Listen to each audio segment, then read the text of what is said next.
Gracias, señora presidenta. Me veo obligado a repetir algunas de las reflexiones que hice respecto a la proposición de ley del Grupo Socialista. Me da la sensación que el señor Campuzano, con su conocida habilidad parlamentaria, desea anticipar el debate del jueves y mostrar su especial sensibilidad por los problemas de las empresas españolas, lo que es perfectamente legítimo, y da de nuevo la sensación que, como el objeto de estas iniciativas al final es la presentación de la propia iniciativa más que el detalle del contenido, pues ese detalle no se ha cuidado, tal vez por el formato de proposición no de ley, porque desde luego no será por falta de conocimiento de los temas del señor Campuzano. Pero las propuestas que nos presenta son bastante genéricas y definidas de manera muy vaga. Se nos dice bonificar con 5.000 euros los nuevos empleos con compromiso de estabilidad, pero ¿en qué se concreta exactamente este compromiso de estabilidad? En ningún momento se aclara. Se nos dice flexibilizar la negociación colectiva para las pequeñas empresas en los primeros 5 años. Bueno, flexibilizar la negociación colectiva es un tema importante, pero ¿qué aspectos de la negociación colectiva en concreto hay que flexibilizar? ¿Qué se considera exactamente una pequeña empresa? Y se proponen unas bonificaciones del 100% de las cotizaciones en los primeros empleos y durante los 2 primeros años de los autónomos. Bien, ¿y cuál es el coste de estas medidas? Porque usted mismo, en otro ámbito diferente, con el Pacto de Toledo, suele manifestar su preocupación por la sostenibilidad del sistema de pensiones. Bueno, no podemos tener una actitud a veces tan divergente sobre los temas, ¿no? y promover una cosa en un lado que puede crear problemas en otros sin siquiera cuantificarlo. Pero podría usted decirme, como me decía de la intervención anterior, que en el fondo a lo mejor no tiene sentido analizar en tanto detalle estas propuestas, que al fin y al cabo no van a depender ni de su grupo ni del mío, sino de la actitud del grupo mayoritario y que ya se plasmarán en algo más concreto.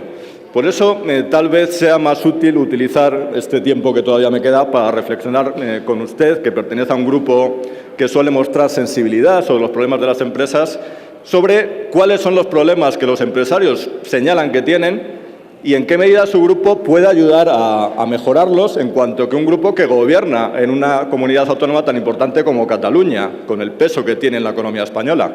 Porque eso sí depende directamente de su grupo, no depende del voto del Partido Popular. Los empresarios con los que usted se reúne y yo, o en las encuestas, manifiestan que uno de los problemas graves que tienen es que hay regulaciones estatales, autonómicas, locales, que se superponen y dificultan poner en marcha un negocio y dificultan que funcione una vez en marcha. Bueno, buena parte de esas regulaciones son regulaciones autonómicas que existen en Cataluña. El CIU puede promover la simplificación de esas regulaciones autonómicas.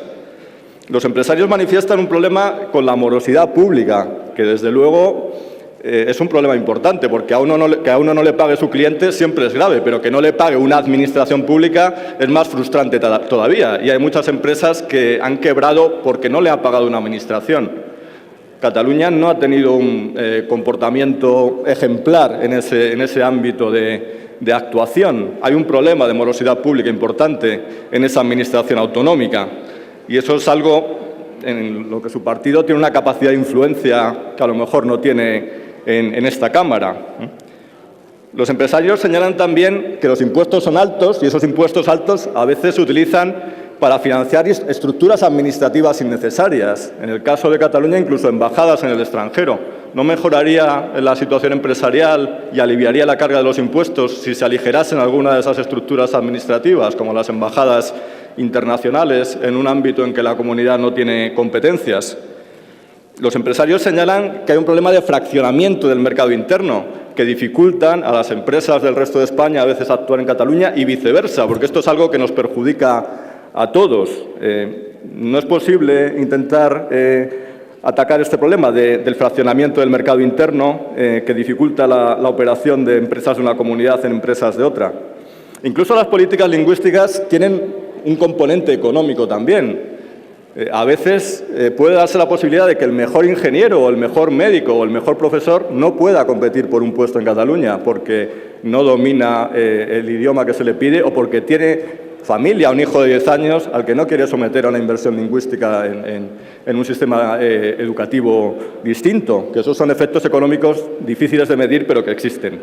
Y sobre todo, ya para concluir, y mirando no solo al pasado, al presente, sino al futuro, su propuesta actual de crear un Estado propio. Su propuesta secesionista no piensa que tiene también efectos importantes sobre la economía, que genera incertidumbre en las propias empresas catalanas, que no tienen claro si eso sale adelante, que afortunadamente no saldrá, si van a permanecer en la Unión Europea o en la propia zona del euro. Esto también son cosas que preocupan a los empresarios y que dependen más directamente de su grupo parlamentario.